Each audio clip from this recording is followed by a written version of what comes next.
Welcome to Fright Fix. My name's Suk. And my name's Celia. Celia, how are you on this lovely summer's day? I'm doing very well. I can't believe we're already in August. It's kind of scary how fast time's going. I know everybody's saying that, but it is true. Like, my life's just slipping away, having a bit of an existential August crisis. Oh no. But also really excited for autumn. Like, I always do that. Whatever season I'm in, I want the other one. So when it's in winter, I'm like, oh, I can't wait for summer. It's going to be such a great summer. And then as soon as it's summer, I'm like, right, close all the curtains, put on a candle. It's autumn time. You're never satisfied, are you? Never satisfied. How are you? I'm good. It's just been what feels like a long week. And I just want to, just turn my alarm off, not wake up in the morning, and I just want to drink beer all day. And that's all I want to do is just laze around in my boxer shorts and do nothing. That's all I want. Oh, it's the millennial dream. Yeah.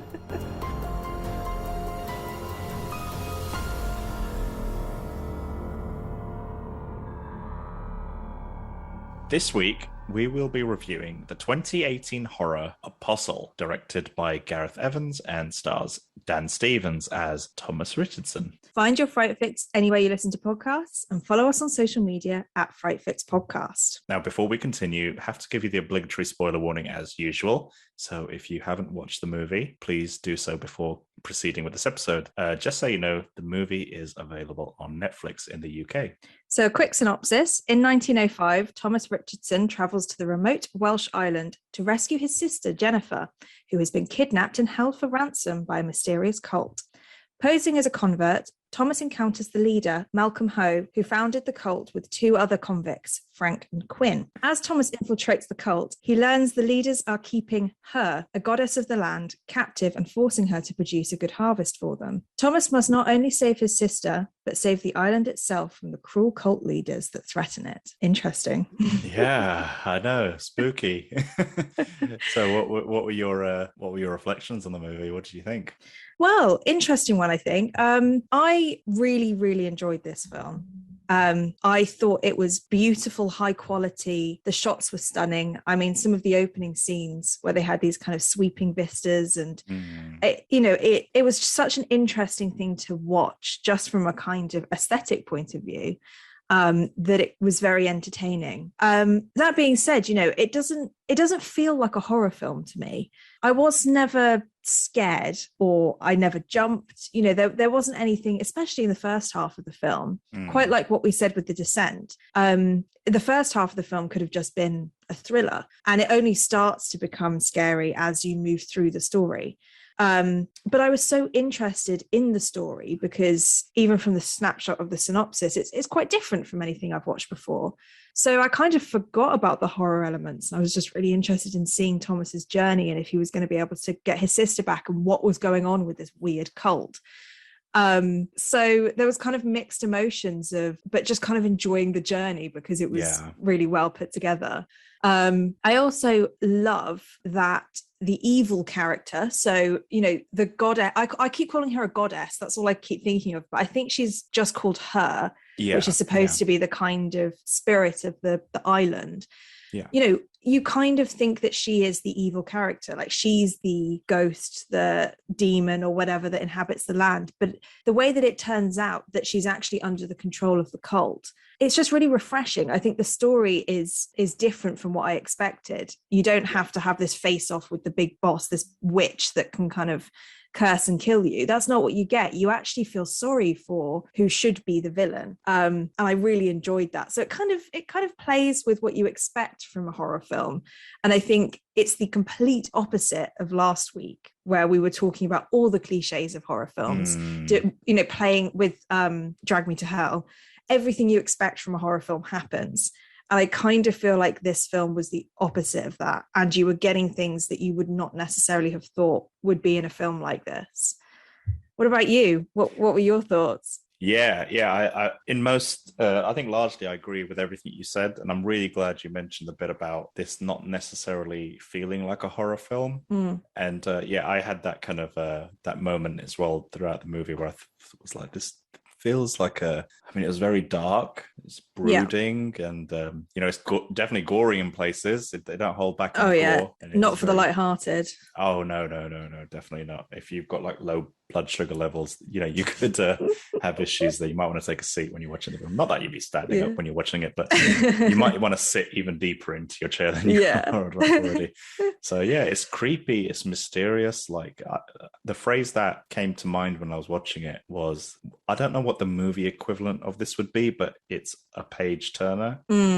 And because I Yeah. wanted to know what happened next. I thought the soundtrack was very effective, very atmospheric, and I totally agree with what you said about the visuals being beautiful, because that was something I noticed very early on. And it was like the visuals were top notch, I thought, and I like that everything felt like it was shot on location rather than in studios, and I felt like that did add to the production value and maybe made the film seem more cinematic and bigger than it maybe was. And it did have this kind of, I could totally imagine watching it in a cinema for real, like as a real movie and not just like a Netflix movie. Yeah. And the whole thing kind of almost felt like a Western in a kind of a way, like a cowboy movie to me. And but I mean, this movie wouldn't be for everyone. I mean, it is slow burning. It does go at a bit of a plodding pace at points, but I didn't really at any point feel bored. No. Yeah, the tension's quite high, I think, because of the situation he's in. There's never a kind of downtime, even though there's not action all the way through. It's not like he's just living his life and there are lots of kind of lingering shots. It's just that it takes time to get to a climax or Yes. something to start really moving. So yeah, I completely agree. I feel like if you're wanting action packed from the beginning, you're probably not going to get it in this film, but what you will get is enjoyment, like you said, out of this kind of page turner when the story is really interesting. Yeah, the funny thing is the guy who directed it actually directed two of the most popular action movies of the last 20 years. Really? So he's a Welsh guy, and he directed The Raid and The Raid 2, which are these I've never seen them. No, these are these cult action movies. Like, I don't know if martial arts is the word, but they're just crazy action. Like, and I think they're filmed in, are they filmed out in Malaysia or something? I don't know where they, like, I genuinely thought that, I'm going to say Malaysia, but I'm probably wrong. So I'll just say Malaysia anyway. But I was under the impression that they were shot and filmed by people from there. I had no idea it was this guy from Wales from Wales, even been involved in the choreography of those movies. So wow, definitely a different pace then in this film. And that is the kind of movie he's made in the past. He's made a few of them, and so I just found it difficult to reconcile that guy was the one who directed this. It just felt really different. Like, I just was not expecting it. That's so interesting, because going back to the last episode as well, it's almost the opposite of what happened, because you knew who the director was in Drag Me to Hell, and therefore you kind of enjoyed the film because you knew what it was about. And then I didn't enjoy the film because I didn't really get what the director was trying to do. Whereas in this one, you knew the director, and then you not didn't like the film as much, but you had a different expectation of what the film would be because of the director. So I guess it can work either way, can't it? You can either love the film because you know who the director is, or have a slight kind of unsatisfactory, oh, this isn't what I expected from a director. Yeah, I wouldn't say I was unsatisfied or anything. It was just, if now on reflection, if anything, it just demonstrates versatility on his part, that he's capable of doing different genres. And I think a small part of his kind of action chops kind of sneaked in towards the latter part of the movie when all hell breaks loose and whatnot. Like the violence in the movie does feel quite visceral, so maybe that's where his little touch came in handy. But I think every director should try different things and not just stick to the same genre, just as a palate cleanser just for themselves, and keeping their tools sharp, so to speak, whatever. Yeah, absolutely. Yeah, I agree. I think that it's, like you said, it's quite a big thing to change genres, and especially to do a film like this, which is quite out there, and it's clearly very high production value. I mean, everything's been thought out, and it is an unexpected story. That's quite a feat to move over to that kind of style. So what did you think about the acting and the casting in The Apostle? On the whole, it was fine. It was good. I mean, I didn't really recognize any of the actors other than Michael Sheen. So Michael Sheen, who played the the prophet, the false prophet, whatever you want to call it. Oh gosh, I've forgotten his name already now. Not Quinn, Malcolm. Malcolm. That's it. Yeah. Malcolm. Yeah. So I recognized him immediately, and he was just mesmerizing in every scene he was in. I just wanted more of him, and he was my favorite character in the movie. But I liked everyone else as well. I didn't recognize any of the actors, but they performed well. They did a good job. I kind of liked, the two kids. That were Jeremy and Fionn. Yeah, that were hooking up. Like, they were normally like youngsters in movies. They're always just so cringeworthy, especially like teenagers.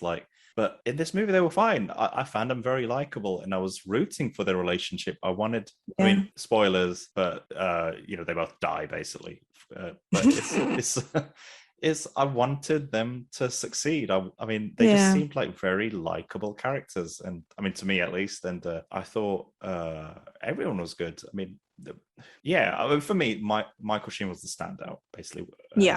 And everyone else was serviceable. They did a good job with what they were given. I mean, what about yourself? What did you think? Well, interesting. Did you not know who played Lucy, who was the love interest of Thomas Richardson? Did you recognize that actress? No. The one with the ginger hair, because she plays the ghost in I Am the Pretty Thing That Lives in the House. Oh, really? Yeah. So when I saw it, I was like, oh no. No, I didn't. It's going to be another one like that. Yeah, because I did notice that, and I thought you would have clocked on as well. I got, God, it's bringing me back memories. I've like blocked that film out from my memory. Yeah. I mean, she wasn't in it for very long. That's, to be fair, it was all kind of glassy shots, and But I was kind of thinking, I think the acting was amazing, and I kind of focused a bit more on the characters themselves, and I thought that it was really interesting how the bad guys, the villains, the three kind of cult leaders, they start off not one-dimensional. It's not they're bad and Thomas is good. Thomas is a tortured soul. You don't really know anything about him.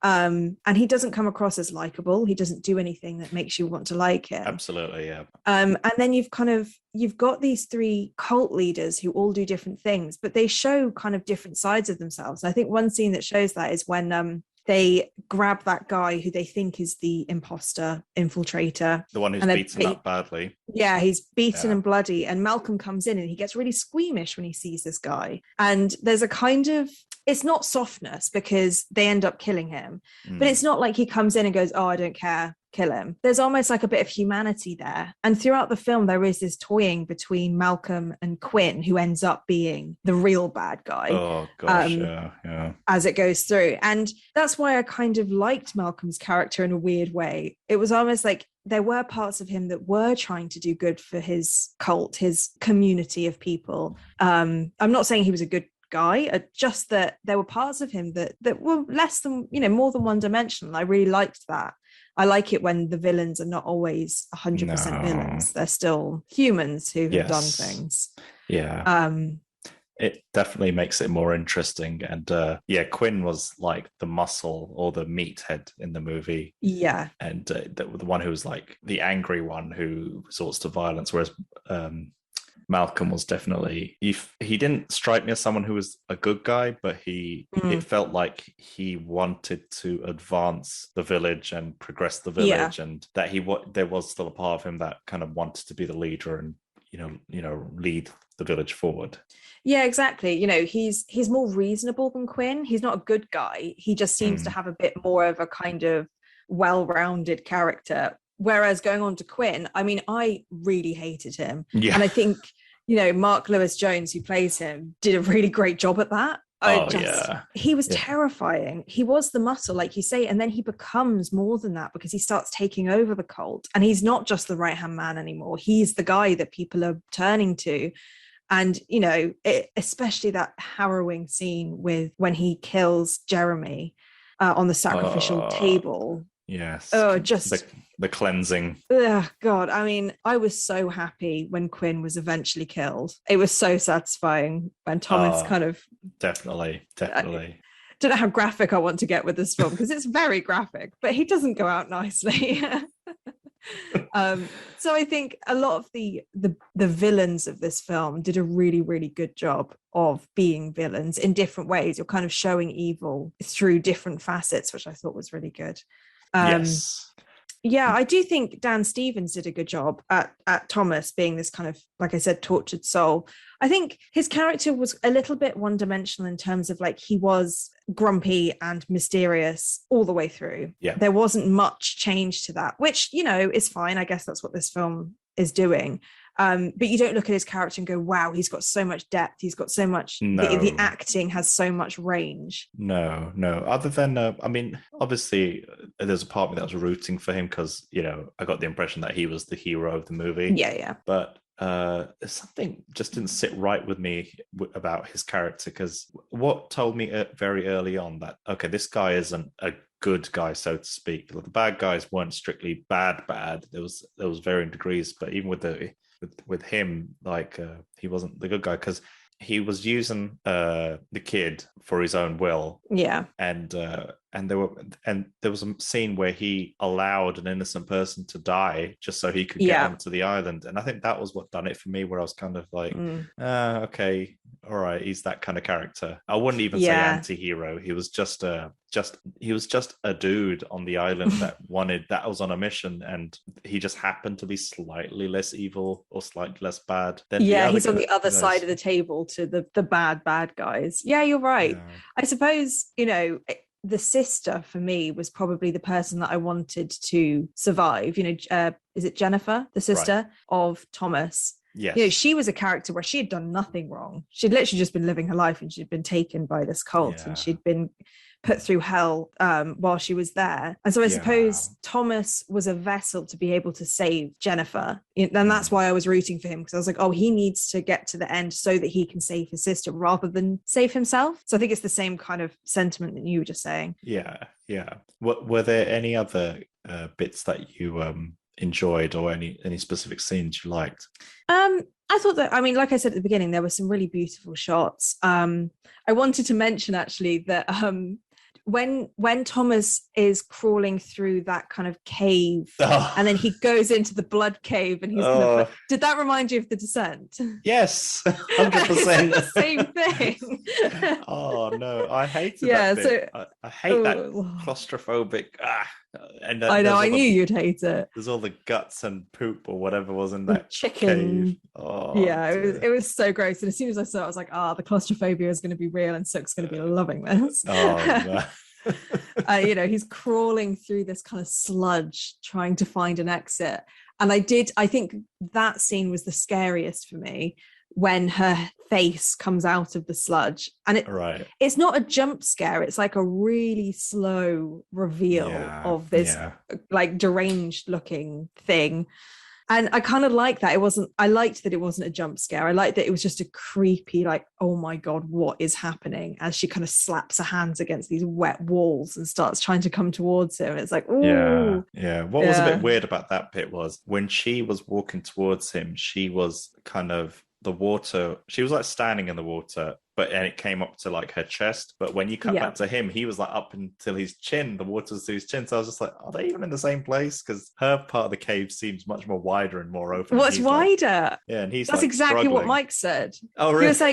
He was like, why does it look so small with him and so big with her? I was like, oh, it's probably just the camera angle. But you're completely right. Like, they were in the same space, and he was hunched over with his head on the top, and, you know, his body completely submerged, and she was kind of like, pretty comfortable in there. And she's not tiny, she's just a normal person. Did the movie pass the mic test? He didn't watch the whole thing again. I think as soon as he saw that, he was like, okay, it's now going to be a horror film. And if I knew what I knew now, I know. If I knew what I knew now, I could have said to him, don't worry, that's kind of it. Like, that's the scary bit done. The rest of it's more of like a survival film. Sure. I know. One scene that I really loved was the flashback to when Thomas lost his religion, when he was being branded by the cross on his back. You know, they start the scene with the camera upside down, and you can see that burning cross, which is upside down to the viewer, to the audience. And you know, the way that it's all dark and you've got this burning cross, and then they flip the camera slowly so that the cross is the right way round. You know, it's showing him losing his religion, and and it's very hellish. I just really loved that. And and the way that his arms had been pulled apart and he was getting branded on the back, it was very biblical. It was really hard hitting, and I just thought that scene was really well done. I like that. I was definitely thinking about that a lot. It could have just been some bloated exposition kind of, but yeah, it was nice having that visual metaphor. It was a cool scene. Yeah, it definitely stuck out to me, and I think I like the camera work throughout, where they kind of flip the camera. They go from this kind of first person view a lot of the time, where it's kind of a bit of a shaky camera, to then these wide shots. And I think one scene that did that really well was when Quinn was killing Jeremy. You become Jeremy for a second, because his head's to the side. He's on this kind of, do you remember? He's on that stone platform thing. Yeah, he's being stretched out. Yeah, and his arms are being tied down, and you're the camera, and you're him, and his head's pushed to the middle, and then you're looking up as he's looking up, and then these things go into the side of his head, and your vision goes blurry. And it was just that extra element that, to me, it really got me. I was like, oh God, this is such a horrible scene to watch. And they don't bypass. It's very much like Midsummer, if you've seen it, where they don't normally in films, they don't actually show people hitting the ground or being stabbed. It's always the moment before and then the moment after. Cuts away, yeah. But this film, like Midsummer, doesn't do that. That you see everything. So you see the drill going into the back of Jeremy's head, and it's not for the faint-hearted. It's very hard to watch. Oh man, and all the everyone in the crowd really sell it as well, because the way they react makes it seem more real as well. So they have emotion. They're not emotionless, but they're trying to kind of stay in this kind of conformity that they need to be in. But there's so many different reactions going on. And then you've also got the character of Jeremy, who, like you said, he's really likable. We want him to survive. I mean, it's pretty obvious early on, because they've got such a happy relationship and they've got this life they're building. It's like, well, clearly they're going to go. Yeah, it's typical horror movie. Yeah, and it's like typical horror movie rule is, okay, if you've had sex, that's it. You're gonna die. That's it. Yeah, you're done. Like you've sinned, and now you have to die. So those were kind of a few scenes that jumped out to me. What about you? Oh man, this is a very, very small moment, but the bit where all the where there's like 5 or 6 of the villagers in that church hall, and the bad guys think they've got the mole or the intruder, and they're all kneeling on the floor, and then to identify who the intruder is, they start off some kind of passage from their religious text, and then they go to each person, and each person has to continue the recitation of that text. And I was thinking, like, oh crap, they're gonna identify who the hero is. They're gonna like, find how could he get away from that? He's stuck. As a concept, I really liked that scene, and I really liked how they were going with it. But then where it kind of annoyed me a little bit was that when they revealed that there's the other guy who's also an intruder just before Thomas, and I just felt like they could have, I didn't mind that in itself, but I just felt like they could have stretched out a little bit longer and made the tension a bit more kind of, and just made that reveal that the other guy was also an intruder, that we had no idea about it. If they made that reveal right at the last minute, and it would have been a shock. But I liked how they even followed that up, how he got pierced by like 10 spears, and he's like nailed to the ground with all these spears, and he's still trying to get to Malcolm. He's still kind of trying to stab him. It took him a while to die as well. And, so I like that. And there's some scenes in the film that you've already touched upon, but they made me feel so uncomfortable, but I liked it. So so the bit where right at the beginning of the film, when the lamb is thrown into the water. Oh yeah. And one of the occultists says, like, only she decides if we give or receive, or something along those lines. And I don't know if it's just my age, or I don't know, maybe I'm just too soft now or something, but that was difficult to watch that lamb just get thrown. I mean, but what's weird isn't the point of the movie or something that they're running out of animals, or they're running out of resources to sacrifice, and they just throw that one into the river. I suppose that scene, like, it's quite hard hitting, because it's the first time that anything actually happens that that we think, oh my God, this is a cult. Like they are crazy. Hmm. Because it just comes out of nowhere, doesn't it? He's like trying to save it. And then he just throws them out of the, like really violently throws them off the boat, the sheep off the boat. And it's like, oh, okay, we're dealing with like quite bad people here. Absolutely. Yeah. I thought the forced abortion sequence was infuriating, and I was just found it really shocking when Quinn finds out his daughter is pregnant, and he's just like, I gotta cut it out of you, and it's just gonna be like a mangled baby or whatever. And I was like, I just want the boy and the girl to just run away and be happy, and I think it just seems so cool. But no, he then kills her, and I just found that whole scene a bit shocking. Yeah, it really is. I think because was hers the first death? I think hers was the first death. You know, of when like lots of characters end up dying, but I think out of all of it, like it just kind of came again as a shock because you're like, oh, okay, right, like they're starting to actually kill people now. But even with that scene, I think they could have stretched it a bit and made it a bit more, put a bit more dread in there, because the concept was great. I mean, a lot of the scenes, the concepts are great, but like Tarantino does something really good, like where he stretches scenes out, especially when they're tense scenes like this, stretches them to the point where, you know, the audience kind of, it's almost unbearable.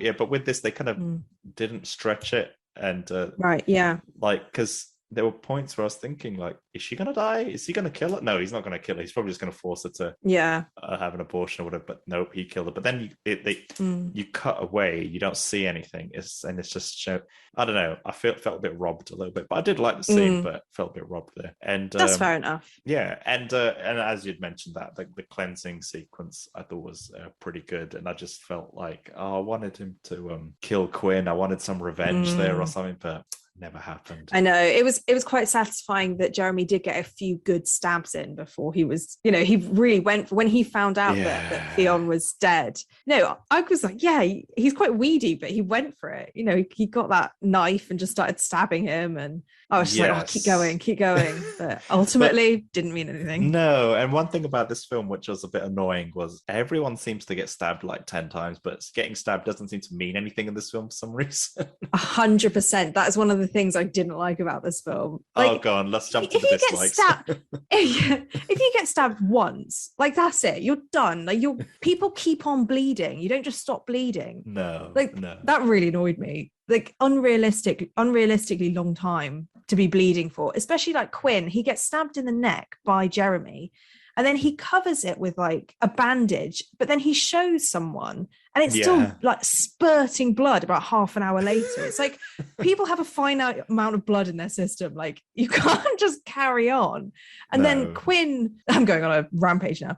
Quinn, go for it. He shotgun shots Malcolm in the arm, and he flies down a however deep hole, like about 8 foot, like an 8 foot hole, and lands on his head, and then passes out, and then wakes up and gets up and just carries on with a bit more of a limp than he had before. And it's like, okay, if the shotgun shot didn't kill you, the blood loss would, or maybe the concussion would, or you would have broken enough bones that you could never get up again. I mean, he had to have climbed up a ladder with 2 arms as well. Yeah, 2 arms, and he's also already got a limp anyway. And a shotgun shot to the shoulder. There were so many points. I was like, come on. And even Thomas, he loses a hand at the end, but then still manages to use that hand to do things. And it's like, but you don't have any fingers left.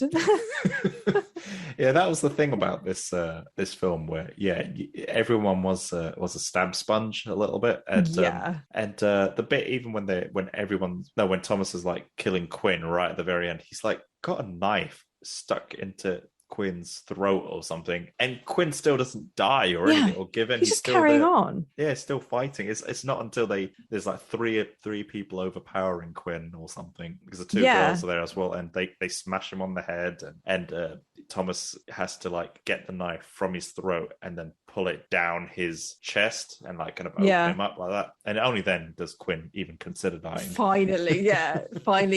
I know. I feel like I've seen a few films, and it has stuck out to me, where it feels like when people are in pain, they're actually in pain. I remember seeing a film where someone got stabbed. No, I know what it was. I don't know if you've ever seen, what's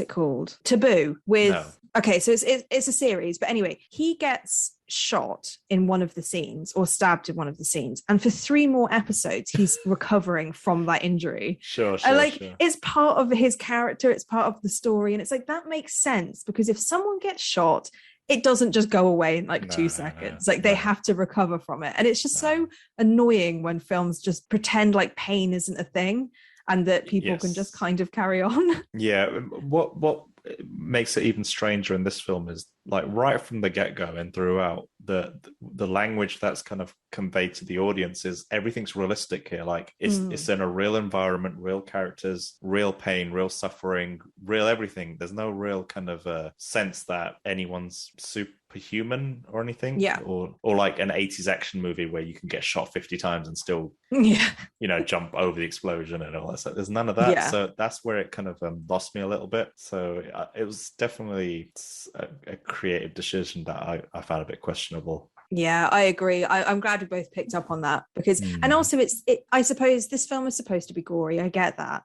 But there is a limit of how much one character can fit that kind of gory element that has to, like, you could have multiple people dying, but you can't use the same 4 characters to go through every single type of injury you could possibly get. Like, people only have a certain amount of limbs and a certain amount of blood to be able to do that. Yes, absolutely. Yeah. And another thing that I kind of it wasn't that I didn't like it, but I was kind of confused by, was the goddesses, or whatever she was, her right-hand man, that man in the wicker basket head thing. Like, what was he? Like, he wasn't controlled by the goddess, because he is force feeding her, but he's not human, I don't think, because he's got this thing on his head. I just couldn't understand what he was. Yeah, I just assumed he was like supernatural like her, and he was just her minion, like a bodyguard type, and he just has to keep, like, if she was like a steam engine, he was the guy who just kept putting the coal in, like that kind coal of in. Yeah, but rather than coal, blood in this case. Yeah, funneling it. But for me, it's like, he's not acting as her bodyguard or her kind of helper, because he's helping trap her there, and it's almost like he has more power than she does. And that's where I was confused. No, I have no answer to you there. I just, at first glance, I just assumed he was some supernatural being who was just... I guess you don't have to explain everything, but part of me was like, well, they kind of explain the backstory of how they found this goddess and what happened to her, but they just don't say anything about this other guy. No, and so then I'm like, well, I don't care about him, or I don't know if he's like a massive threat or not. He ends up being quite hard to kill, obviously, like every character. But he gets killed in a mortal way as well. So it's like, wait, is he human? Is he not? It just confused me. Yeah, because I just assumed he was like a supernatural being. So if he took like about 20 stabs, with a knife, then I kind of mentally accepted that's what would happen. That makes sense. Yeah, but no, in regards to what his purpose was, or who he was, why was he there? No, I don't know. Other than just being striking visual, like he looked quite good. Like, he's just this kind of half-naked, blooded person with a wicker basket on his head or whatever. On his head. I thought it reminded me of a few games I've played in the past. Like, he feels like a game character rather than a film character, because he doesn't say anything. It's more his presence. I thought it was quite interesting. He reminded me of Pyramid Head from Silent Hill. Oh, yeah. That might have been what I was thinking of without thinking about it. Quite possibly. Yeah. But wicker basket head rather than Pyramid Wicker basket man head. Was there anything else you didn't like about the film? Not really, other than what you've mentioned. I mean, at the beginning of the movie, I was a bit annoyed more than anything, where our hero, he just constantly looked like he was drunk or something, or like some druggie looking for his next fix, and I'm not quite sure what that was supposed to add to the story. He just always looked like he was drunk or hungover or something, or just, I don't know, like, it just didn't seem normal. And I was just wondering why did he always seem so weary and weird? Like, why wasn't he normal like everyone else? Like, I get he's on a mission to save his sister and everything. But he made no effort to kind of blend in with the locals. Like if he's on something, no, he didn't.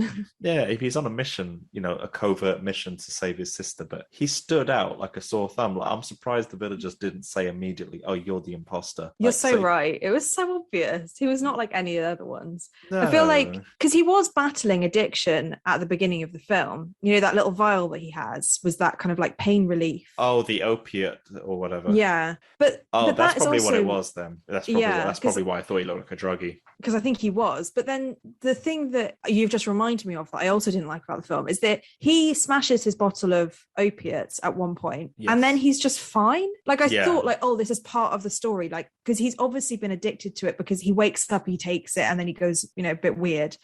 And then when he gets angry, he kind of covers his face and takes it. But then he smashes it and you're like, okay, well, now he's not going to be able to fulfill his role because he needs his fix. I thought that's where the story was going, but then he was just absolutely fine. Yeah, they conveniently cut out that whole few weeks where he needs to go teetotal and recover. Yeah, and go to rehab. It was odd that they added that to his character without it actually meaning anything. Or, I mean, it doesn't have to mean much, but to then just stop it, just be like, right, we're done with the tortured soul drug addict. Now we're going on to the hero. Yeah, but they're the same character. I couldn't agree more.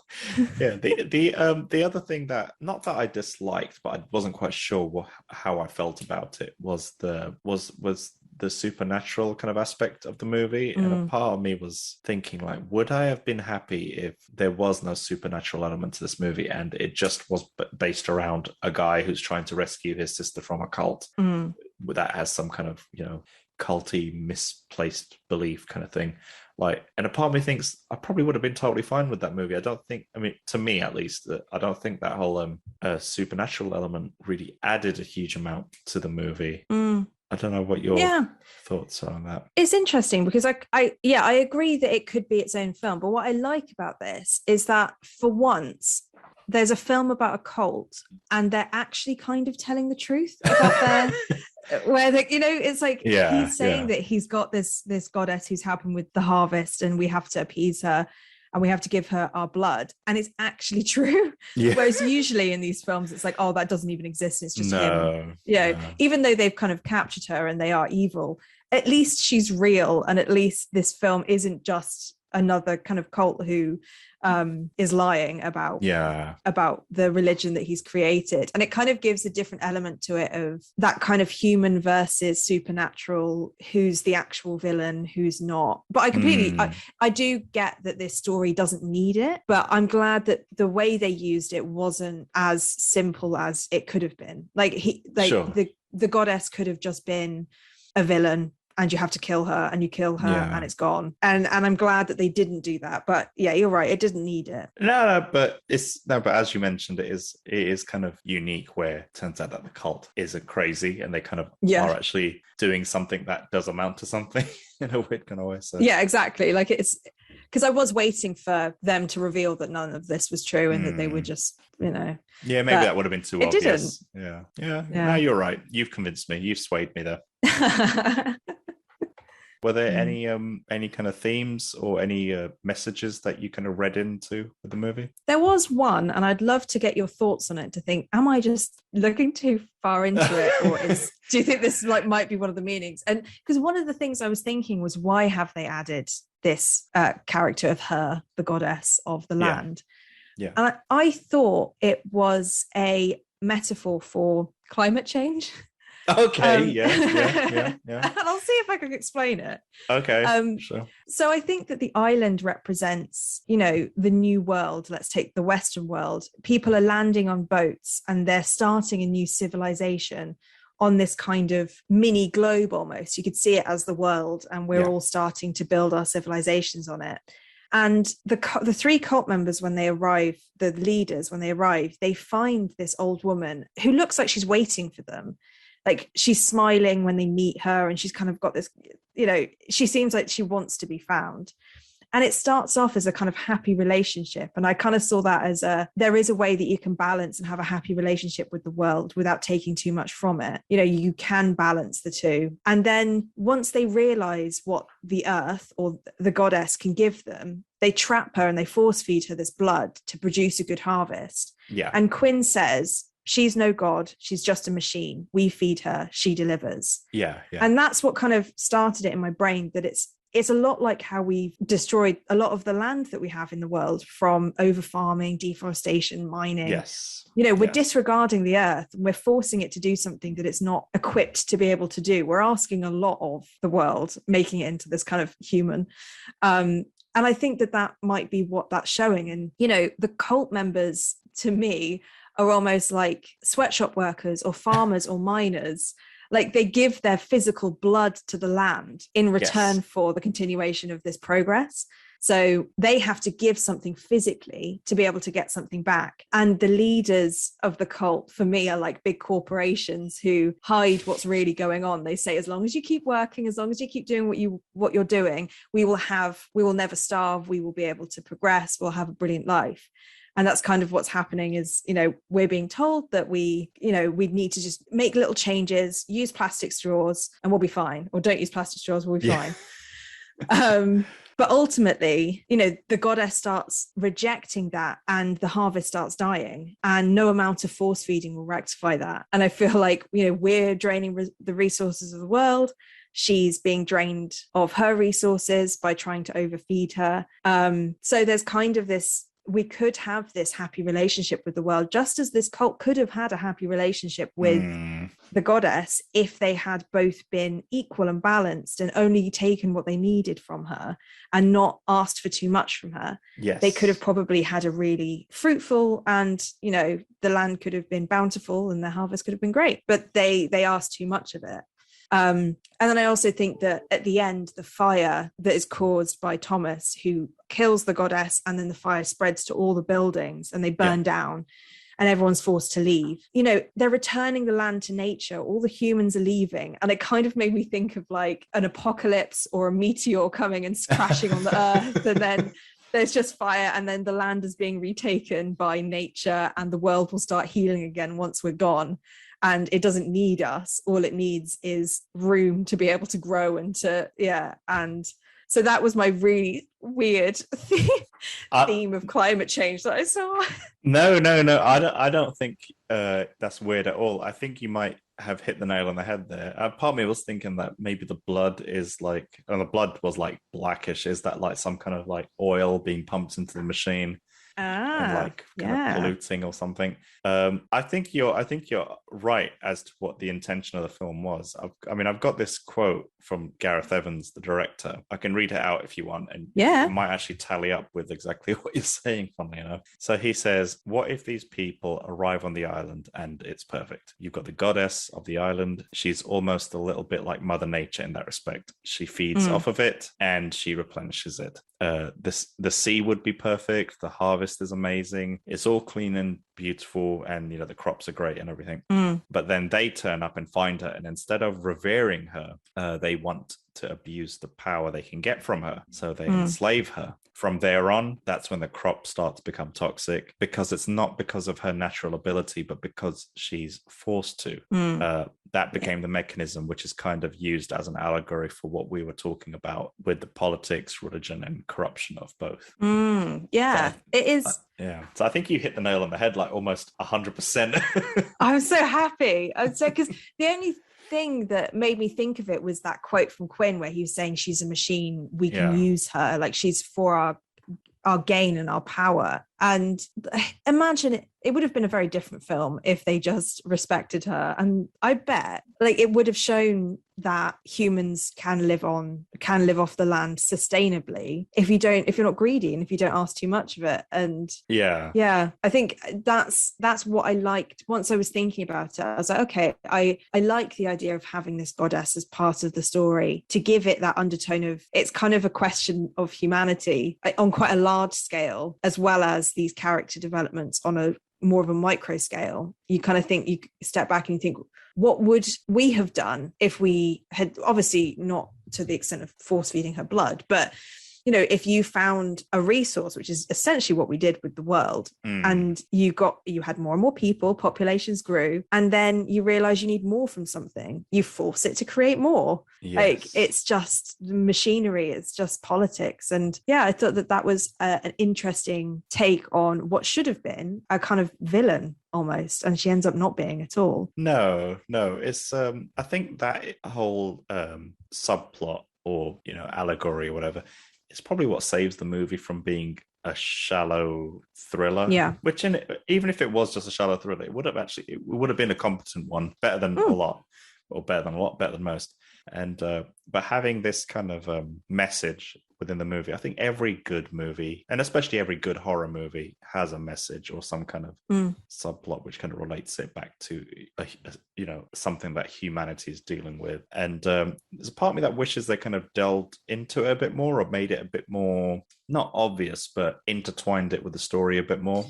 And maybe shown the state of what a good relationship would have looked like. Or if they'd shown a bit more of how if they'd started off having a good relationship with her, and their crops were amazing, and they had a beautiful kind of community, and then they started to say, oh, we need more from her. But it seemed like as soon as they found her, they locked her up and forced her to do more. So it would have shown, like you said, the difference between what they could have been and what they ended up being. Whereas it's almost like as soon as they found her, they were like, right, lock her up, make her do what we want. And yeah, and it was a bit odd when I just didn't fully understand why Thomas was the chosen one, or he came across as this kind of like, I didn't fully get that, to be honest. Yeah, that didn't really fit in my narrative, so I just didn't say it, because it is kind of confusing, because the chosen one is something that annoys me in quite a few films, where I'm like, how lucky must you be that the one person in the world ended up being the person that ends up going to wherever you're going. You're like, oh, you're the chosen one. It's like there are billions of people anyway. So but yeah, I think he ends up, from my interpretation, he ends up being the next god of the land, because he kind of gets eaten up by the land in the end, doesn't he? Yeah, he becomes absorbed by it and becomes the new guardian of the island. Yeah, whatever you want to call it. Yeah, because I think maybe because he was the only one that was worthy, and maybe she felt like he was a worthy successor. But he never does anything that makes him seem worthy. Like you were saying before, like he's not a good character. He's not someone where you're like, he is the one. Yeah, I absolutely agree with you. I didn't, and it was because of that where I just feel like maybe the whole supernatural element could have been dropped from the movie entirely. Almost, and just I don't know. Maybe I don't know. Is there? Yeah, there are pros and cons to both, aren't there? Like, it would have been a good film without, but also at least it gives something to the film. It's not just because I feel like with The Descent, it was easy to be able to cut out the monsters from that, because they didn't really give much apart from being able to kill the characters. Whereas at least you can read into the goddess, and you can think about what she might represent a bit more. So I suppose you could do either and it'd still be good. Yes. Yeah. No, it's appreciated. I think just having that message there is appreciated. It's brave when a filmmaker or a production team tackles something where they're trying to give a message like climate change without coming across as preachy or self-righteous or whatever. So I think this is done in but I think this might have been a bit too subconscious or subtle. A bit too subtle. So I think this one kind of maybe needed to be a smidge in the obvious territory. Yeah, I think you're right. And also, now thinking about it, they do go from, like you said, really realistic characters with quite realistic kind of backstories and character developments to an incredibly fantasy based ending. Like the goddess, you see a lot of her in the end, and she kind of latches on to Thomas and shows him the world, and then he becomes it is very, very different from the beginning of the film. It's not like because she only appears maybe once or twice, possibly 3 times throughout the film, and there's no fantasy element to any of the film until the end. And so I can see how that can be quite jarring, actually, from going. I think the bit where it kind of warned me a little bit that this is going to be a fantasy kind of thing is when he comes out of the church for the very first time and you see a little bit of like greenery on the church building and it kind of like starts moving. And I thought, okay, this is going to be that kind of movie. There's going to be magic and fantasy in here. So I kind of you're right. was prepared. I didn't like it, but I accepted it because the movie. But then they just didn't do it again, did they? Like that was quite near to the beginning, and then they kind of didn't do anything about that for they didn't. Third of the film. No, they didn't, but they kind of they kind of warned us that it was going to go in that direction. So I was just like, okay, whatever, sure thing. God, you're right. I forgot about that bit. They did warn us a little bit that it was going to happen. Yeah. So what's your Fright Fix rating for Apostle? Oh, see, I came into this with quite a high score, I feel like. But now that we've had a conversation, there's like more things that I've been thinking about where I'm like, well. Oh, I hope I haven't ruined it for you. That's fine. I think the big thing is this kind of fantasy versus reality and the way that it might not have merged, as well as maybe, I think I was so taken aback by the uniqueness of a lot of this film, which I really enjoyed. Sure. I said, some of the bad characters weren't fully bad. No. They weren't one-dimensional. The relationships were interesting. The characters were things that I've never seen before. And so there's so many parts of this film which is realistic, or at least pulls on different parts of you to think about. But then there's this other side of it, which is very unrealistic. And, like the amount of gore and the amount of injuries that people have and the fantasy element of it. And I wonder whether the two things, they don't merge as well as maybe I'd thought about at the beginning. Sure. But overall, for me, this film was highly entertaining. I think it hits everything that I like. I love period kind of thrillers. I like learning new interesting things about how camera shots can be used and how beautiful they were, and the acting was great. And so I really enjoyed this film, and I think that that's a really big thing for me is, did I want to watch the rest? Like you said at the beginning, is it a page turner? And it absolutely was for me. And it will be a film that I remember, definitely. I don't think I've ever seen anything like this before, and I probably won't see a story like this again. So I think I think I'm going it's hard. What did I give the last one? A 3? Okay, well, it's not going to be down there.